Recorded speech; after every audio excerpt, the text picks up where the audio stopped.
Buenas noches, mi nombre es Francisco Alexander Partida Jordán. Soy alumno de la Universidad Autónoma de Baja California Sur. Estamos en la materia de sistemas operativos a cargo del profesor Nelson Israel Higuera Castillo. Hoy les hablaré sobre lo que son los archivos de sistema, pero os explicaré concretamente lo que es un archivo o fichero. Un archivo es un conjunto de bits almacenados en un periférico. Este periférico podría ser una memoria USB o un disco duro o cualquier otro tipo de almacenamiento. Tenemos algunas características de lo que es un archivo informático, que sería el nombre. Cada archivo es identificable con un nombre que no puede coincidir con otro que no esté en la misma ubicación. Dos archivos no se pueden llamar igual. Realmente cuando nosotros creamos un archivo igualito a otro, se le va a generar entre paréntesis un número 1 para así diferenciar de uno de otro. Tenemos la extensión, que son los archivos que llevan a una extensión. Esto depende del tipo de formato que sea el archivo. Si es un tipo doc, un .iso, un .jpg, .mp3, un mp4, es el tipo de archivo al que se le va a dar. Si es una imagen, un documento, ¿cómo se llama? Música, un video. Tenemos el tamaño, que estas están compuestos por una serie de bytes que determinan su tamaño. Puede alcanzar los kilobytes, los megabytes o puede alcanzar los gigabytes. Tenemos la descripción, que dice que además del nombre y la extensión suelen tener otras características.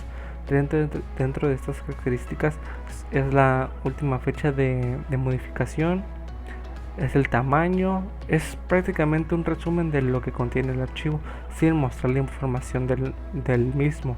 Tenemos la ubicación, que esta es la ruta virtual por donde viaja el archivo para poder acceder a él. Y tenemos el formato, que es lo que mencionábamos, que depende de la extensión, porque estos van juntos de la mano.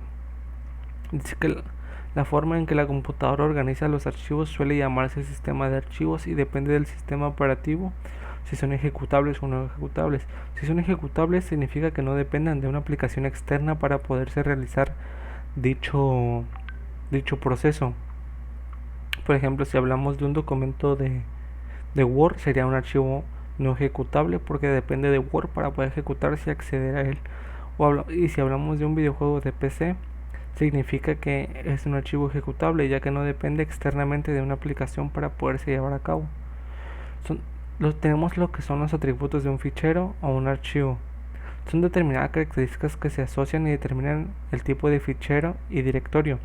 Están estrictamente definidos por el sistema de archivos de cada sistema operativo.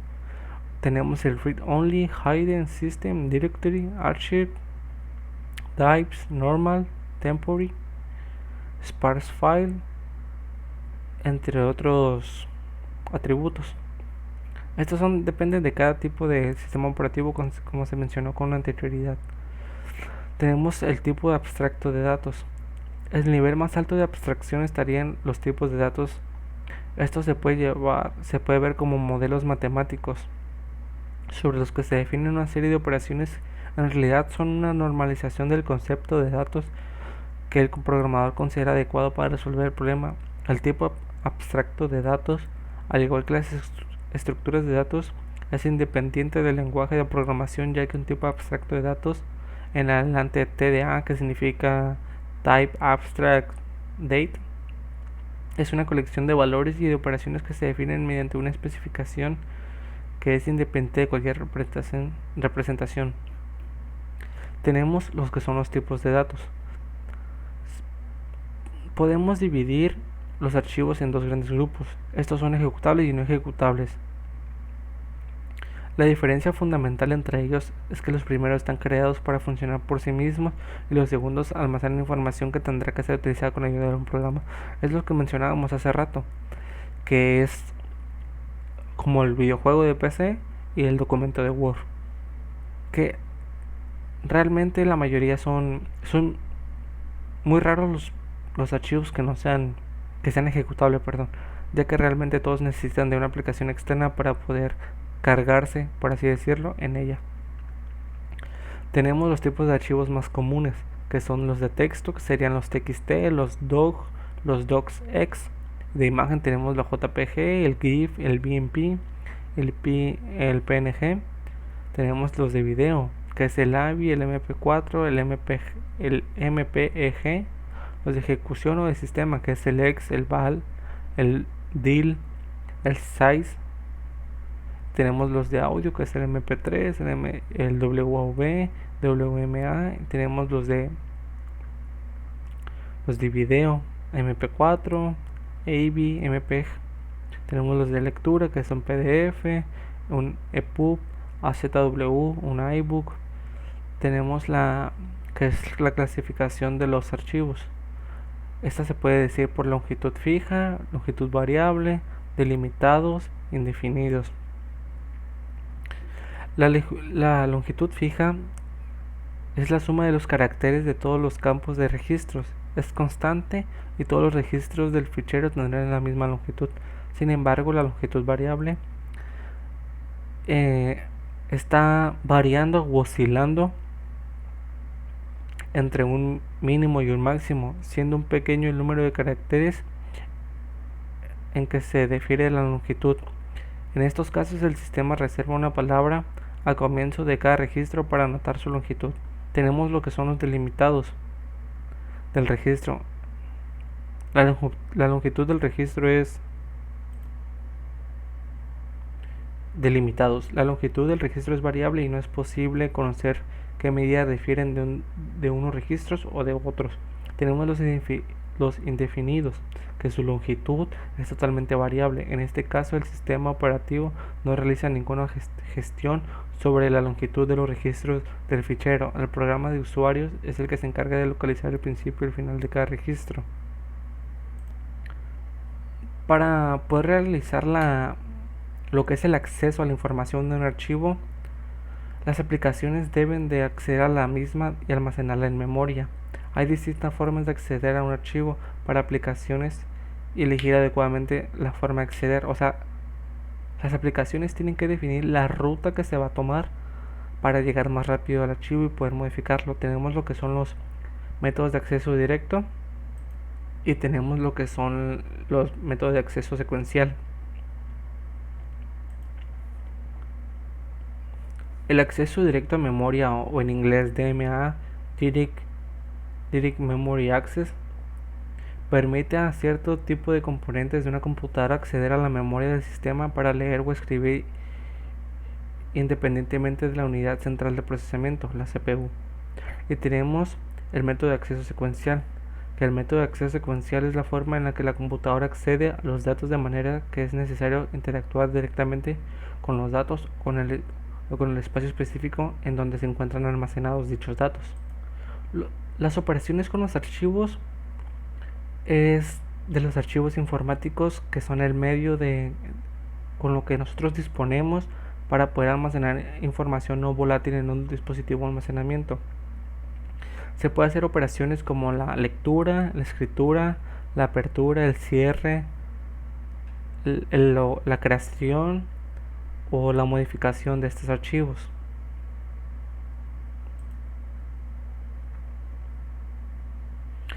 Tenemos lo que es archivos como bloques lógicos. Un sistema de archivos es la representación en que se da un conjunto de archivos y directorios sobre un dispositivo orientado a bloques. Un dispositivo orientado a bloques es uno que, para cualquier transferencia que solicitemos desde o hacia él, nos responderá con un bloque de tamaño preferido. Esto es, si nosotros damos una orden de que queremos abrir un tipo de archivo, él nos va a cargar un tamaño específico dependiendo de lo que se encuentre en dicho archivo. Tenemos las funciones de los sistemas de archivo. El subsistema del sistema operativo encargado de la gestión de la memoria secundaria se encuentra en los niveles más externos del sistema operativo. Este nivel suministra al usuario el concepto de archivo. El sistema de archivos es el subsistema que suministra los medios para la organización y el acceso a los datos almacenados en un dispositivo de memoria secundaria. Puede ser un disco, una USB, cualquier medio externo al archivo de almacenamiento, obviamente. Tenemos las funciones, que puede ser el permitir el acceso a los archivos para que sean leídos o escritos, automatizar la gestión de la memoria secundaria, permitir referenciar un archivo por su nombre simbólico, proteger los archivos frente a los fallos del sistema, permitir el uso compartido de los archivos a usuarios autorizados.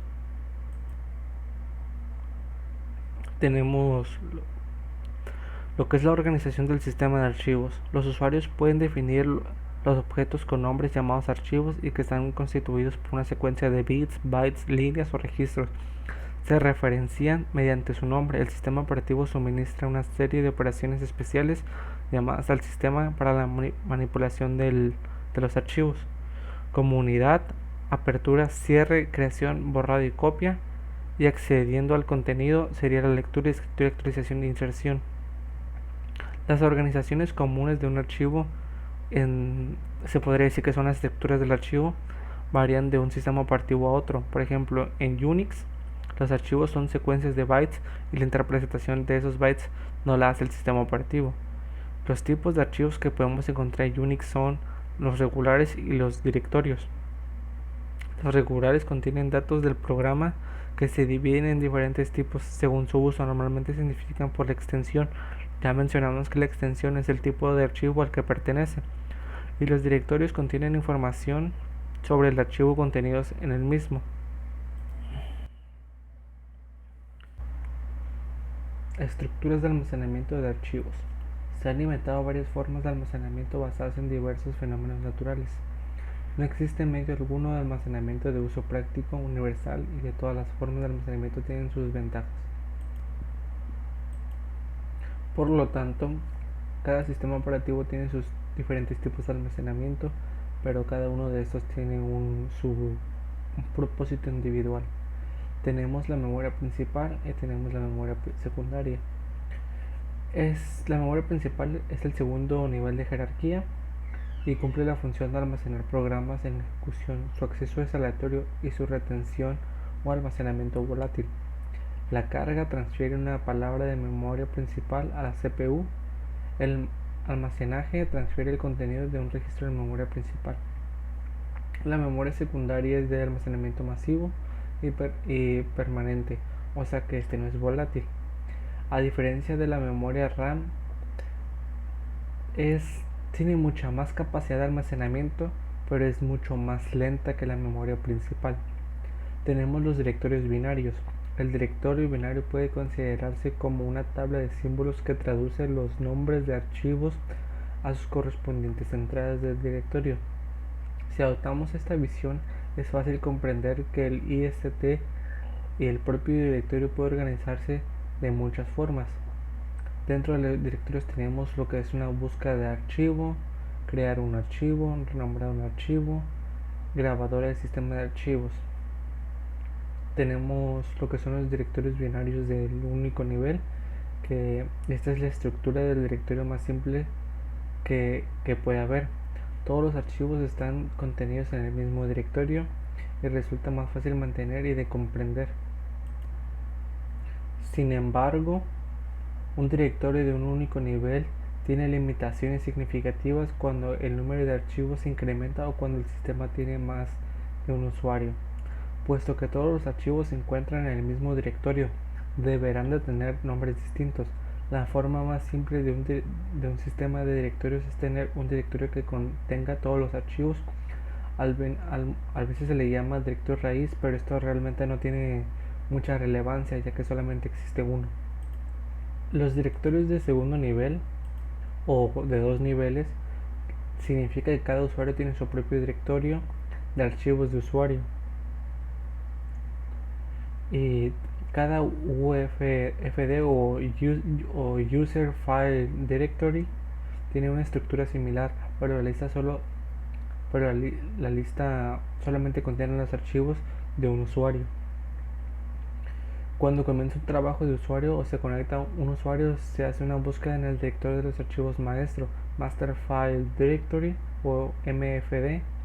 El MFD está indexado en el nombre del usuario o el número de cuenta que cada entrada apunta al UFD para dicho usuario. UFD es el User File Directory. Tenemos el directorio como la estructura de un árbol. Se puede visualizar como un árbol de dos niveles. La generalización natural consiste en extender la estructura del directorio y un árbol de altura arbitraria. Esta generalización permite a los usuarios crear sus propios subdirectorios y organizar sus archivos con base a esto. El sistema MS2, por ejemplo, está estructurado como un árbol.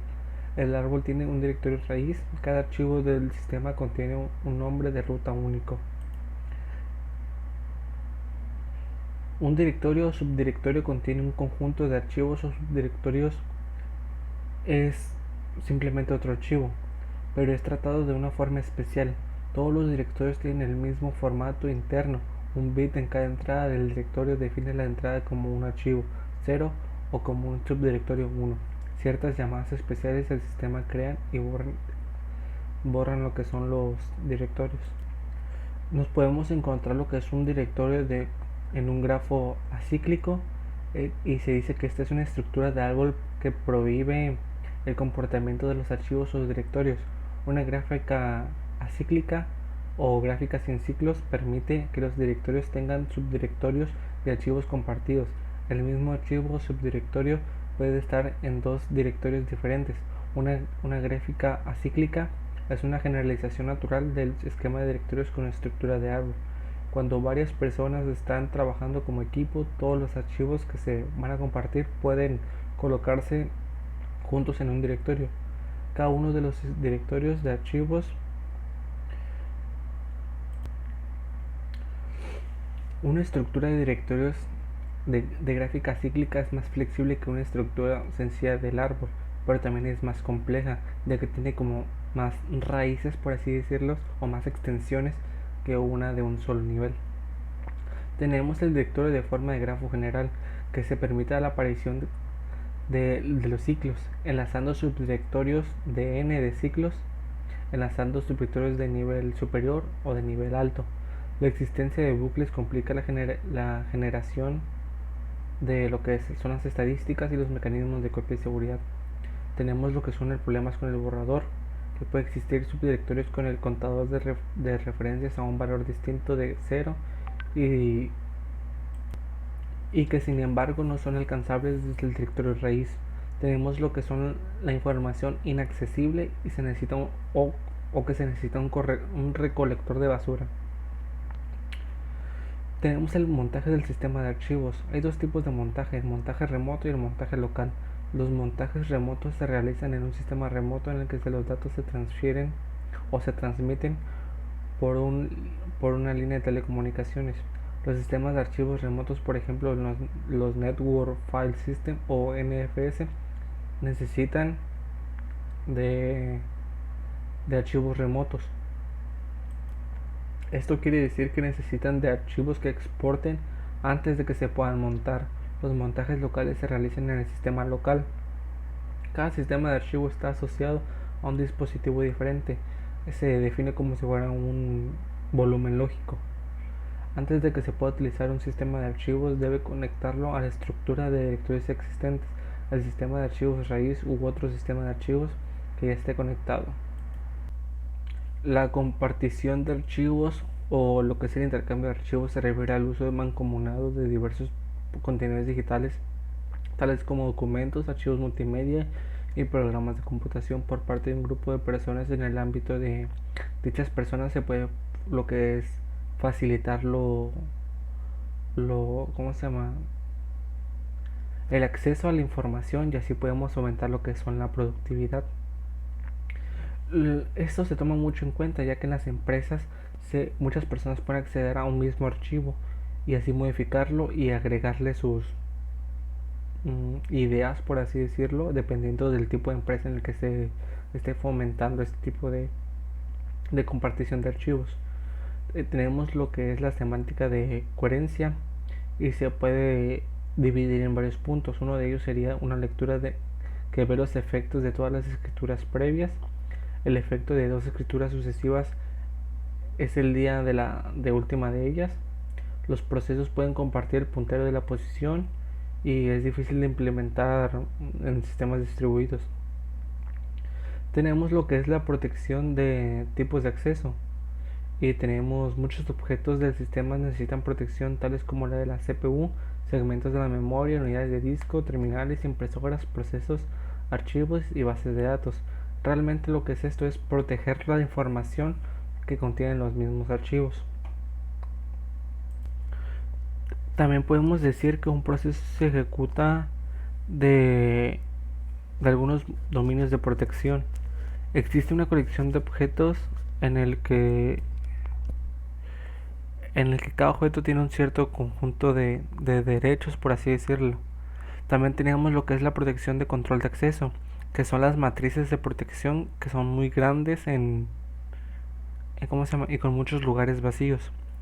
Esta tiene una desventaja, que se desperdicia el espacio de almacenamiento y existen otros métodos de prácticos que almacenan solo los elementos vacíos y no por filas o columnas.